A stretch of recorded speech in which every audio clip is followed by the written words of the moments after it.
ये बच्चा बिल्कुल पागल हो गया था। 3 दिन से भूखे बाघ को खाना खिलाने की कोशिश कर रहा था। उसने पिंजरे में हाथ डाला और ताज़ा मांस दिखाकर बाघ को ललचाने लगा। बाघ धीरे धीरे आगे बढ़ा ही था कि तभी लड़के के पिता ने झट से उसे पीछे खींच लिया। बाघ को जाते देख पिता के होश उड़ गए।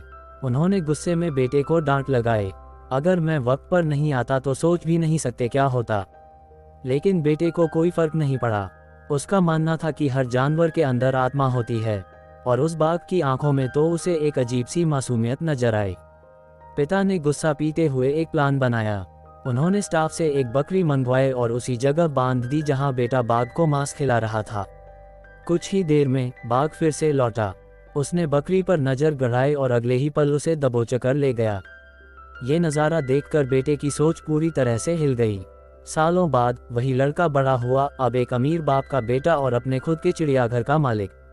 लेकिन एक दिन उसकी जिंदगी एक भयानक तूफान से बदल गई। जब देश में दंगे भड़के, उनका पूरा परिवार कनाडा शिफ्ट होने वाला था। सफर में वो अपने सभी जानवरों को भी साथ ले गए, मगर बीच समुंदर में भयंकर तूफान आया। जहाज में पानी भरने लगा, हालात बेकाबू हो गए।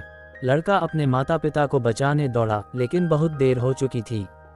वो अकेला रह गया और क्रू ने उसे जबरन एक लाइफ बोट में फेंक दिया। तभी एक डरी हुई ज़ेब्रा भी कूद पड़ी और बोट समुंदर में गिर गई।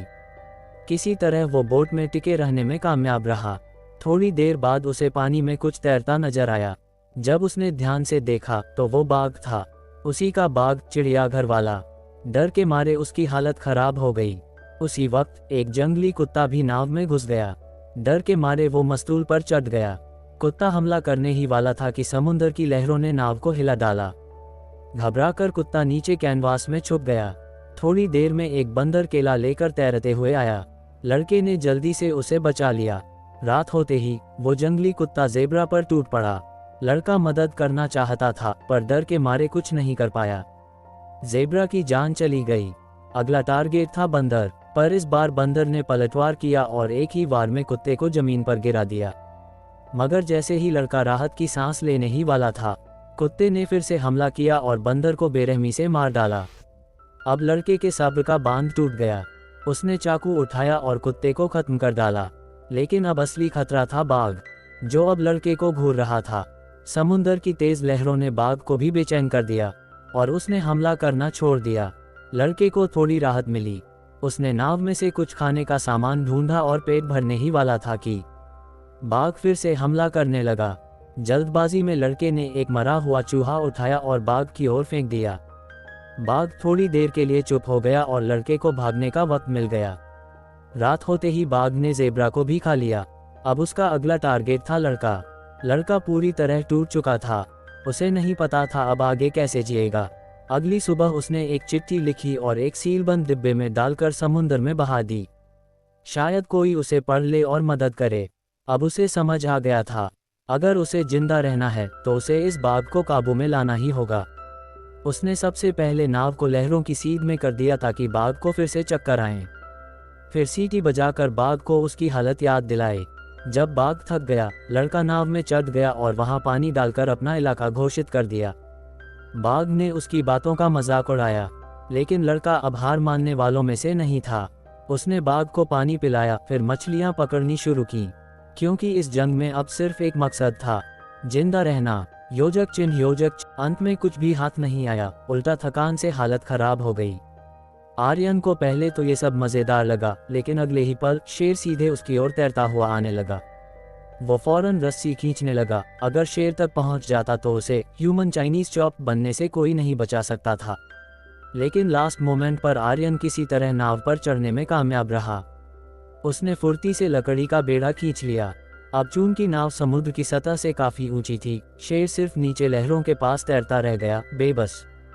आर्यन के हाथ में अब कुल्हाड़ी थी। यही मौका था उस खतरे को हमेशा के लिए खत्म करने का। मगर उसका दिल नहीं माना। उसने एक लकड़ी की सीढ़ी बनाई और शेर को ऊपर चढ़ने का मौका दे दिया। उसके लिए हर क्रूर जानवर में भी कहीं न कहीं एक दयालुता होती है। अगले दिन उसने गलती से एक बड़ी मछली पकड़ ली, गोल मटोल, डरावनी सी। हथौड़ा उठाया और जोर से मारा।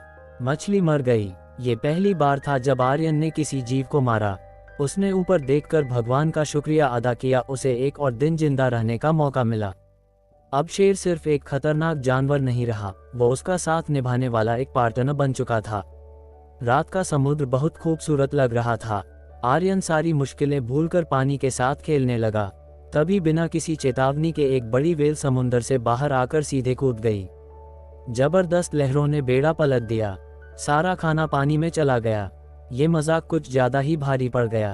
अब खाने का जुगाड़ जरूरी था। आर्यन जैसे ही लाइफ बोट पर चढ़ा, शेर भी बाहर आ गया। अभी वो कुछ समझ पाता, उसके चेहरे पर कुछ जोर से आकर लगा। एक झुंड पूरा का पूरा उड़ती मछलियों का उसकी ओर आ गया। अब कुछ मिला तो सही। एक ट्यूना मछली जो उड़ती मछलियों का पीछा कर रही थी, वो भी गलती से नाव पर गिर गई। इतनी शानदार चीज आर्यन भला शेर को क्यों देता। उसने डंडा उठाया और शेर को दूर भगाने लगा। अब आर्यन को डर नहीं लग रहा था, उसे अपनी जगह बनानी थी। जिंदा रहने के लिए जरूरी था कि शेर उस पर हावी ना हो सकता है शेर को पालतू न बनाया जा सके, लेकिन उसे ट्रेन जरूर किया जा सकता था। उसने एक लंबा डंडा उठाया। सुन, अगर मानेगा तो मीट मिलेगा, वरना पिटाई पक्की। धीरे धीरे आर्यन ने कंट्रोल हासिल कर लिया। एक दिन वो समुद्र में यूं ही खुश था कि दूर से डॉल्फिन का झुंड दिखाई दिया, लेकिन पास जाकर देखा तो एक क्रूज शिप थी। आर्यन तो एक्साइटमेंट से पागल हो गया, तुरंत सिग्नल गन निकाली, लेकिन जवाब में मिला सिर्फ एक खामोश पीठ। किसी ने भी उसे देखा तक नहीं। उसने खुद को दिलासा दिया, उम्मीद है तो रास्ता है। शेर ही अब उसका अकेला सहारा था, लेकिन ऊपर वाले को ये बात शायद पसंद नहीं आई। एक और तूफान ने पूरी नाव को झकझोर दिया। शेर की हालत खराब थी, वो नाव के अंदर छटपटा रहा था। आर्यन ने पहली बार भगवान को चीखकर चैलेंज किया। कितनी देर बीती नहीं पता। समंदर शांत हो गया, लेकिन शेर अब मरणासन था। आर्यन ने उसका सिर अपनी गोद में रखा ताकि उसे थोड़ा आराम मिले। उस पल उसके सारे जज्बात उमड़ पड़े। हो सकता है अब बस मौत ही बाकी थी। पर जब आंख खुली, नाव किसी आइलैंड से टकराई थी। आर्यन भूख से बेहाल था, जो भी मिला खा लिया। भीतर जाते ही उसके होश उड़ गए। एक तालाब के पास सैकड़ों जंगली बिल्लियां, कैट लाइक क्रीचर्स बैठी थीं। उसने सोचा अब जो होगा देखा जाएगा, और सीधा तालाब में कूद गया। पानी पिया, जान में जान आई। शेर भी वहीं आया, लेकिन बिल्लियां टस से मज नहीं हुई। बस यही कहा, खा ले भाई, पर फट मत जाना। शाम को आर्यन पेड़ पर चढ़कर सोने गया। तभी चारों ओर एक अजीब धुंध फैल गई। सारी बिल्लियां भी पेड़ों पर चढ़ गईं। शेर भी वापस नाव में चला गया। आर्यन को कुछ समझ नहीं आया। रात में देखा, तालाब की सारी मछलियां गल चुकी थीं। मतलब कुछ तो गड़बड़ है। उसने एक फूल खोला, अंदर से एक इंसानी दांत निकला। आर्यन की हालत खराब हो गई। अगली सुबह उसने सारी चीजें समेटी और निकलने की तैयारी की। हो सकता है वो कोई कैनिबल आइलैंड था, लेकिन कम से कम उसे और शेर को कुछ दिन जिंदा तो रखा। कितने दिन बीते पता नहीं। आखिरकार आर्यन एक किनारे पर पहुंचा। ये कोई द्वीप नहीं था, बल्कि मैक्सिको का तट। थका हारा, कांपता हुआ वो जमीन से लिप गया। उसे कुछ समझ नहीं आया जब शेर नाव से उतरा, एक लंबी अंगड़ाई ली और धीरे धीरे जंगल में गुम हो गया, बिना एक बार पीछे देखे। आर्यन सोचता रहा, शायद शेर आखिरी बार मुड़कर देखेगा, लेकिन नहीं। उसका सबसे बड़ा साथी बिना अलविदा कहे चला गया। जब लोकल लोग उसे उठाकर ले गए, आर्यन फूट फूट कर रो रहा था।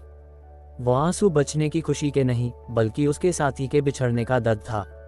चूंकि वो अकेला सर्वाइवर था, इंश्योरेंस कंपनी के लोग आए और हादसे की जांच करने लगे।